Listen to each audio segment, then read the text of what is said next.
Hey, Eric here. Today we're going to check out the EVH 5153 EL34 model, and we're going to check out some sounds, some riffs, and some guitar playing.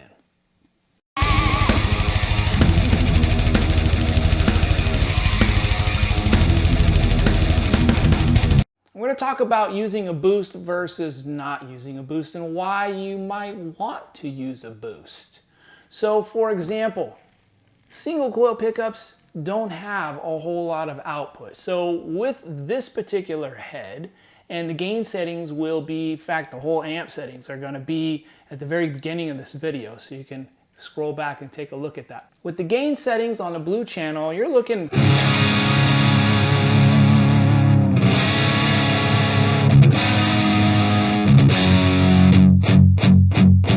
it's not very heavy at all. Now, right now, the guitar is going into an Ibanez tube screamer that's not on, and it's going into the Yngwie Malmsteen guitar overdrive, which is not on, and then it's going into a tuner, and then into the Boss NS2 noise suppressor, which is why right now the volume is up, but there's not a lot of noise because the noise suppressor is cutting out the noise. So that way I can talk to you as well.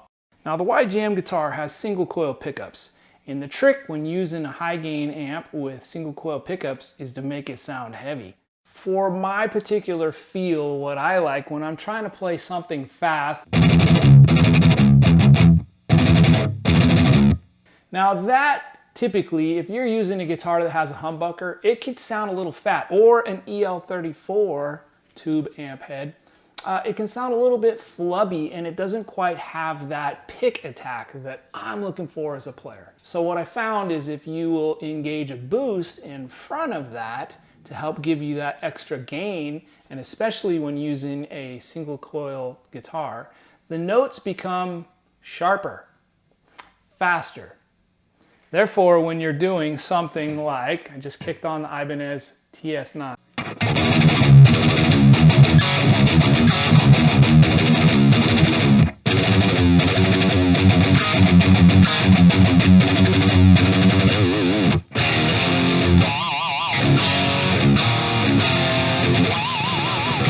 Now again, I don't have that much gain on there. It's just enough to push it past what the amp provides.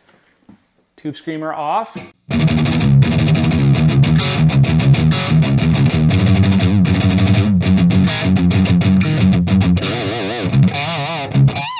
It's hard to get those pinch harmonics.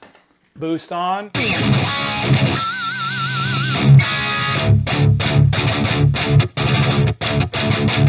So that's what I'm looking for as a player. I'm looking for those pick dynamics. And if I decide to pick like this, or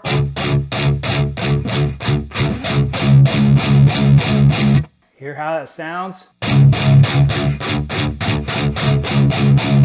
So as a player, I'm looking for those dynamics, and I want those to be pushed through the amp, because the amp is just pushing out the sounds that you're making, and that's what makes a good amp, is if it's able to deliver what you want. So pick dynamics, like for example, picking up there, which is really choking the note, versus which is just kind of allowing it to ring heavily.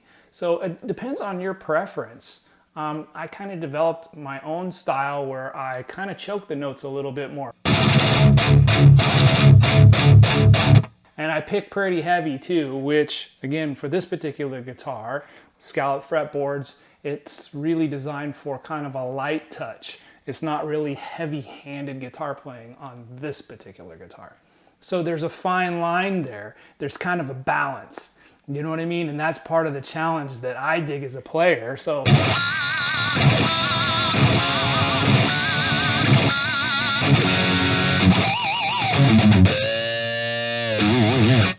as a player, like, I like hearing that. I like to hear that versus just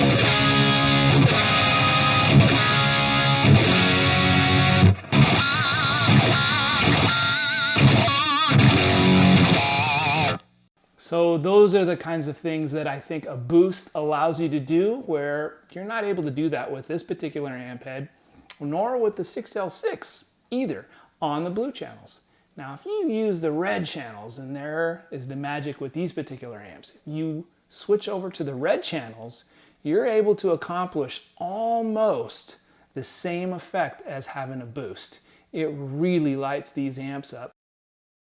And there again, that's the beautiful part of these amps. They're so incredibly versatile. One amp, you can get multiple different kinds of tones.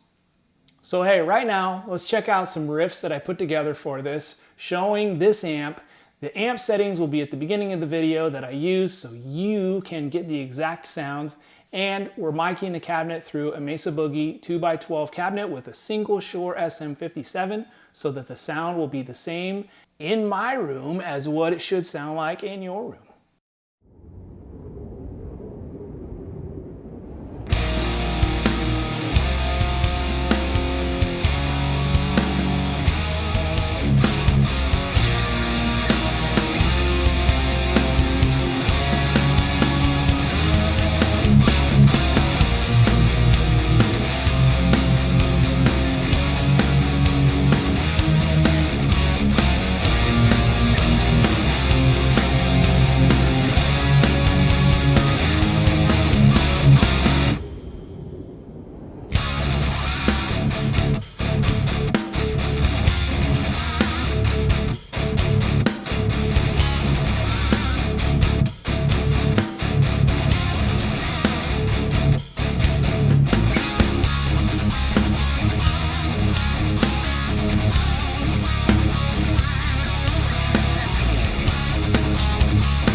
Hey, do me a favor, will ya?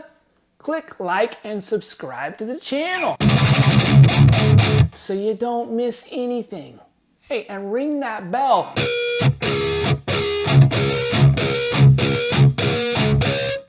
Ring that bell, will ya? Hey, thanks for watching. I appreciate it. We'll see you in the next video.